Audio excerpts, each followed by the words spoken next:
O maior pesadelo de todo e qualquer investidor iniciante é perder dinheiro.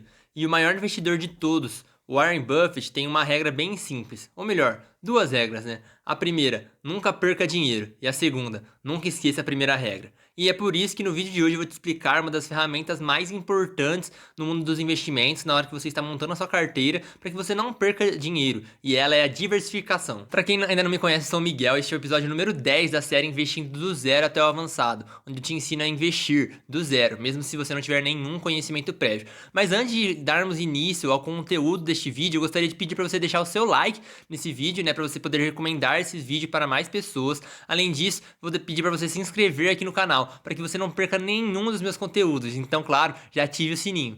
Bom, o primeiro conceito que a gente vai abordar é a relação risco-retorno. Miguel, o que é risco e o que é retorno? Risco basicamente é o risco, né, que você corre comprando cada ativo da sua carteira de investimentos, e o retorno é o tanto que você recebe de volta, né? Ou seja, o retorno que esse ativo te traz. E por que é tão importante essa relação? Porque no mundo dos investimentos, o que a gente busca? Ter o maior retorno correndo o mínimo de riscos possíveis. Então eu vou abordar com vocês a teoria de um cara chamado Markowitz. Este economista chamado Harry Markowitz elaborou uma teoria, ele comprovou matematicamente a importância da diversificação dentro de um portfólio. Ele é considerado o pai do portfólio moderno, né? E ele elaborou uma teoria que consistia no seguinte: ele dizia que dentro de uma carteira há infinitas possibilidades de combinações de ativos que vão gerar relações risco-retorno diferentes. E dá para combinarmos diferentes carteiras e, de novo, infinitas possibilidades. Então, o que ele conseguiu comprovar é o que você vai ver no gráfico que está entrando na tela agora. Então, como vocês podem ver, este gráfico, né, que os conceitos dizem que parece uma bala, para mim parece um bumerangue, né? Podem desconsiderar a linha verde, né? E mostra justamente essa relação. Então, quanto mais à direita do gráfico, maior o risco. Quanto mais alto no gráfico, maior o retorno, né? A gente pode interpretar dessa forma. Então, o ideal é que a gente obtenha um ponto mais equilibrado, né? Que tenha o maior retorno correndo o mínimo de risco. E através deste ponto, né, dessa fronteira eficiente, ele demonstra a importância de não ter uma carteira muito exposta a um único ativo. Então, para vocês terem uma noção, pesquisadores, né, economistas fizeram um teste empírico, né? Então, por exemplo, aqui no Brasil, a nossa taxa considerada livre de risco é a taxa Selic, né, que tem o menor risco propriamente aqui no Brasil, e eles fizeram um cálculo.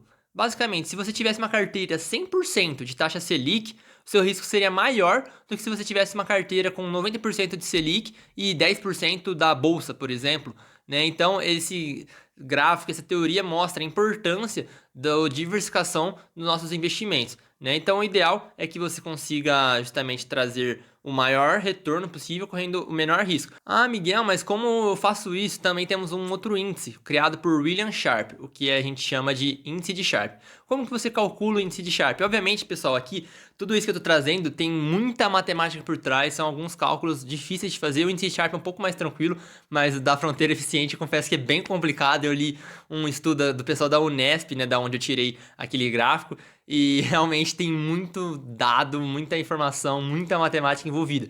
Mas o que eu tô querendo trazer aqui para vocês não é propriamente falar, ó, realizem esse cálculo, porque como eu falei, investindo do zero até o avançado. E isso aí a gente deixa mais pro final, na parte avançada da carteira de investimentos. Mas o ideal é que vocês percebam que tem como você ir fazendo isso e a importância de você fazer isso. Então, o índice de Sharpe, como ele é calculado, basicamente? Você vai pegar o retorno do seu ativo, vai subtrair a taxa livre de risco, que no caso, como eu falei aqui no Brasil, a gente considera a Selic, vai dividir pelo desvio padrão, né, que pode ser interpretado por alguns como uma volatilidade. Eu acho a analogia que fica mais fácil de se entender. Então, o índice de Sharpe, você vai fazer esse cálculo e o ideal é que você tenha o maior número possível, tá? Se você tiver o maior número, significa que você está conseguindo ter o maior retorno possível na sua carteira, correndo menos risco, né? Então, entendido todos esses conceitos, né? Obviamente, repetindo, aqui não estou falando para você calcular isso neste momento, tá? Mas que você entenda tudo isso.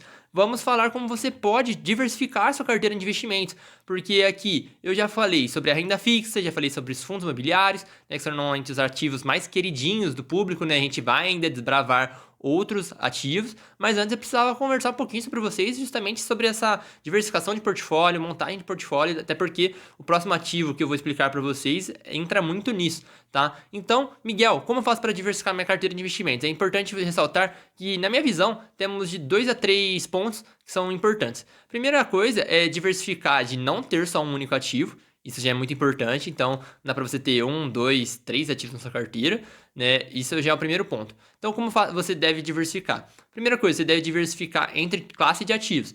Então, não dá para você só ter renda fixa, só ter ações. O ideal é que você tenha um pouco de cada ativo, porque cada ativo tem uma função específica na sua carteira. Então, o ideal é que você tenha renda fixa, pré-fixada, pós-fixada, enfim, os diversos tipos de renda fixa, né? A gente combina de acordo com o período e época que estamos vivendo. É ideal que você tenha fundos imobiliários, é ideal que você tenha ações, que você tenha ETFs, que você tenha um pouquinho de criptomoedas, pelo menos, vai depender da sua aversão a risco, né? Então é importante a gente ter essa diversificação em termos de classe de ativos. Dentro da classe de ativos, como vocês já perceberam, você deve diversificar também. Então, dentro dos fundos imobiliários, não dá para você ter só fundos imobiliários de papel, não. Você tem que ter um pouquinho de fundo imobiliário de papel, um pouco de fundo de tijolos. Dentro do fundo de tijolos, você deve variar entre fundos de shoppings, fundos de galpões logísticos, fundos de lajes corporativos. Então, dentro das classes de ativos, você também vai fazer essa diversificação. E, claro, também a diversificação por setor, né? Porque se a gente olha para ações, por exemplo, eu não tenho só Banco do Brasil. Eu tenho Banco do Brasil, Itaú, Bradesco, não tá tendo nenhuma diversificação aí, praticamente. Você está diversificando de um ativo para o outro, só que dentro da mesma classe, que são os bancos, né, instituições financeiras. Não, aí você tem que diversificar entre setores também, né? Então você vai ter energia, você vai ter, obviamente, aí as instituições financeiras, você vai ter, às vezes, mineração, setor agrícola ou pecuário, enfim, esses diversos setores. Você vai, tecnologia. Então, é importante você fazer essa diversificação também. E outro ponto que às vezes não é muito falado, mas que vocês sabem que eu bato muito nessa tecla, é a questão da diversificação geográfica, né? Então, não dá para você ter todo o seu dinheiro em um único só país. Não, você deve ter seu dinheiro alocado em diversos países do mundo. Também as pessoas pensam, não, diversificar é só ter dólar, ter ativos nos Estados Unidos. Claro que não. É importante que você tenha diversificação por todo o mundo. Afinal, assim você dilui o seu risco. Tá? Isso é muito importante no mundo dos investimentos. E dentro dessa diversificação global, tem muita gente que esquece, tá? Porque, como eu falei, às vezes a pessoa aqui no Brasil, por exemplo, vai ter bancos, ela vai comprar um ativo lá fora, vai comprar banco lá fora também?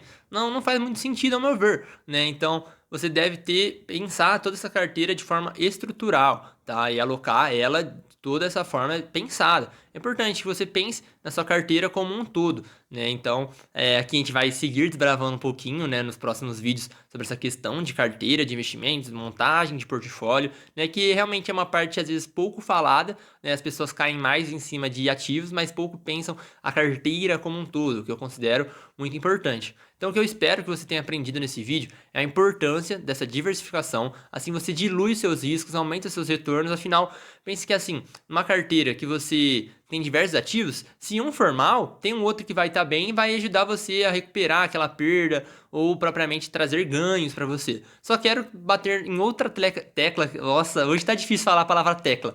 Mas num outro ponto importante aqui, que também não é diversificar demais, tá? Porque às vezes as pessoas falam, não, vou diversificar, e compram milhares de ativos. Então a pessoa às vezes vai ter 30 fundos imobiliários. Como que você, sendo uma pessoa física, você vai acompanhar 30 fundos imobiliários diferentes? Ou você não tem vida, né? Ou então você não está conseguindo acompanhar, né? Então é importante que não diversifique também tanto assim, que a gente chama de pulverização da carteira, né? Senão aí você tá com uma carteira totalmente pulverizada que na média vai acompanhar o mercado, né? E você não vai ganhar propriamente um retorno a mais, um alfa aí nos seus investimentos, né? Então tomem cuidado também com a pulverização. O ideal é que você ache um nível ótimo, né, entre todos os ativos da sua carteira e no balanceamento de forma geral. Então, se você entendeu esse vídeo, eu peço para você deixar aqui embaixo, Miguel, entendi, ou carteira indo diversificar, né? Deixa bem assim, bem homem das cavernas, para eu saber que você acompanhou esse vídeo até o final. Te espero nos próximos vídeos aqui do canal, não deixe de acompanhar, ative o sininho para chegar toda a notificação dos vídeos que eu lançar, e eu te espero no próximo vídeo aqui do canal MM Negócios.